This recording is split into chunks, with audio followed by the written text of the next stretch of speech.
Have you ever been there? In that place where you're facing just huge doubts. Maybe you've been given this incredible promise, something life-changing, but, well, your reality just doesn't match up at all. Oh, absolutely. It could be a big dream, a goal, or just this deep personal longing, right? And you want to believe, you really do, but what you see right in front of you seems to shout the opposite. Exactly that feeling, that tension between what could be and, well, what is. And that's precisely the kind of raw human moment we find right at the heart of Genesis chapter 15. A really pivotal story. Yeah. And that's where we're going today for this deep dive, Genesis 15, specifically verses 1 through 5. Yeah, we want to go beyond just reading the words on the surface. We're aiming to dig into the original Hebrew, uncover some of the layers of meaning hidden there. It's amazing how this seemingly simple chat between, a guy living in a tent and God reveals these huge cosmic truths, but also some very real, very intimate struggles. It's quite a journey Abram takes just in these few verses, isn't it? From feeling completely childless, empty, to suddenly being asked to look up at the stars. A massive shift in perspective. So, yeah, let's get into it. Okay, so it starts in verse 1. After these things, the word of YHWH came to Abram in a vision. What's the significance of it being in a vision? Well, that phrase, the word of YHWH, Debar YHWH, in Hebrew, it's already powerful. But in a vision, that suggests something more than just hearing words. Right, not just auditory. It sounds more immersive. Exactly. It's like a multi-sensory experience. Yeah. Abram isn't just listening. He's seeing, experiencing this divine communication. It sets the stage for something really profound. And the first words out of God's mouth, so to speak, "Fear not, Abram, I am your shield and your very great reward." Powerful reassurance. Especially that word shield, again. It's got these strong military protective vibes, like a shield in battle. And thinking about the timing, Abram just came back from that big fight in chapter 14, relying on his own men. Precisely. So God saying, I am your Magoon, right then. It's like saying your real protection isn't your 318 guys, Abram. It's me. Yeah. Kind of shifts his focus, doesn't it? Definitely. From his own strength to divine security. And then the second part, your very great reward. What's packed into that? Is it just about, future prosperity? Good question.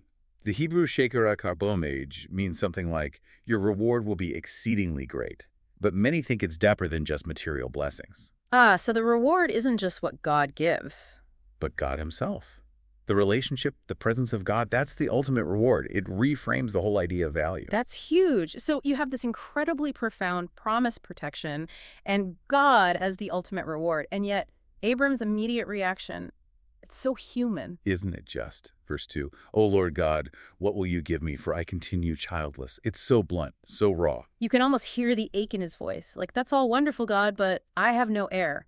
Even with these grand promises, his personal pain is right there at the surface. It really grounds the narrative. And that word he uses for childless, ara, it means barren, stripped bare. It perfectly captures that feeling of emptiness, of lacking legacy. A very potent word for a deep ache. And he doesn't just state the problem, he offers his own very practical solution, right? Yeah, he follows up immediately. The heir of my house is Eliezer of Damascus. He's basically pointing to his chief servant. Which tells us about the customs back then. The Ben Meshech Biti, the steward of my household. Without a biological son, the servant would inherit everything. It shows Abram being pragmatic, almost trying to manage God's promise, He's looking at his reality and saying, okay, maybe this is how the promise works out. It raises that question, doesn't it? How often do we try to fit a big, maybe divine-level promise into our own understandable, manageable box? All the time, probably.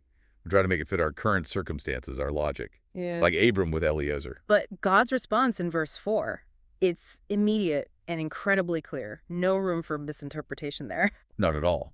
And behold, the word of YHWH came to him. That man shall not be your heir. Your very own son shall be your heir. Direct. Specific.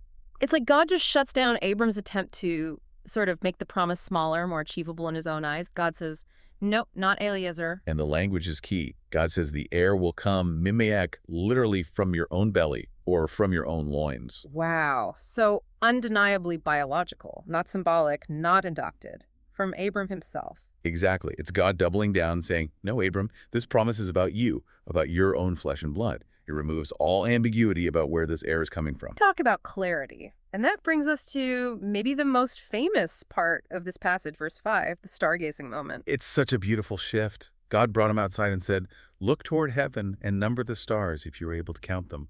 So shall your offspring be."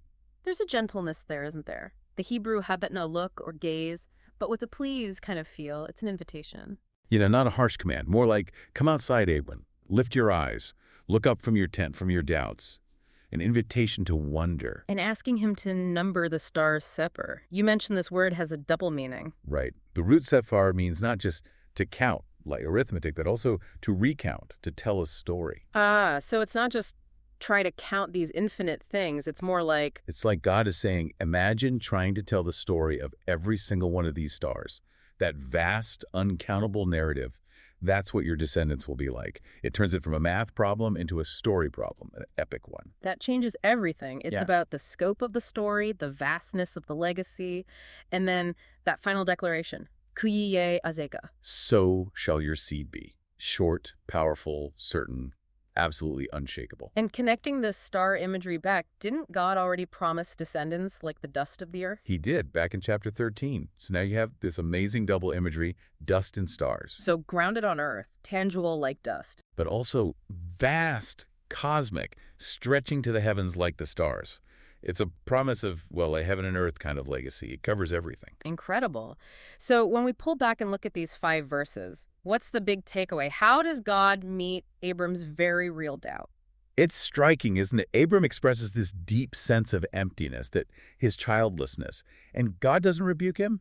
Not at all. Instead, he gives him this immense cosmic vision. Yeah. It's like the human void, that personal ache, gets completely enveloped, almost swallowed up by this massive promise of Zariga, of offspring, as countless as the stars. It's not just about one child anymore. It's about an unimaginable future, way beyond what Abram could have possibly conceived on his own. And that contrast is fascinating.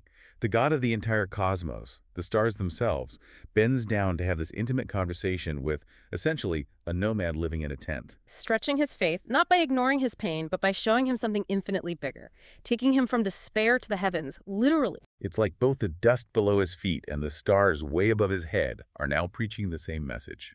Abram, your destiny is huge, both tangible and cosmic. So, wrapping up our deep dive into Genesis 15.1 to 5, we've really walked with Abram, haven't we? From that raw cry of childlessness to this mind-blowing invitation to see his legacy in the stars. And digging into the Hebrew, words like Debar in a vision, Magan as shield, Sheker as reward, Abram's honest, God's precise mimeka, and that gentle hobbit not to separate the stars, they really illuminate the journey. It shows how deep personal doubt can be met, not with anger, but with an invitation to a much, much bigger perspective. And maybe understanding these layers can give you a fresh look at the big promises and the big doubts in your own life. It really can.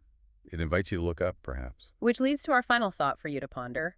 How often do we do what Abram initially did? We get a glimpse of something big, a grand promise maybe, but we immediately try to shrink it down, reinterpret it to fit what we can see, what feels manageable right now. Yeah, like trying to make Eliezer fit the bill. Exactly. So the question is, what stars, what vast potential or promise might you be overlooking in your own story simply because you're focusing only on the dust, on the immediate, tangible reality right in front of you? Something to think about.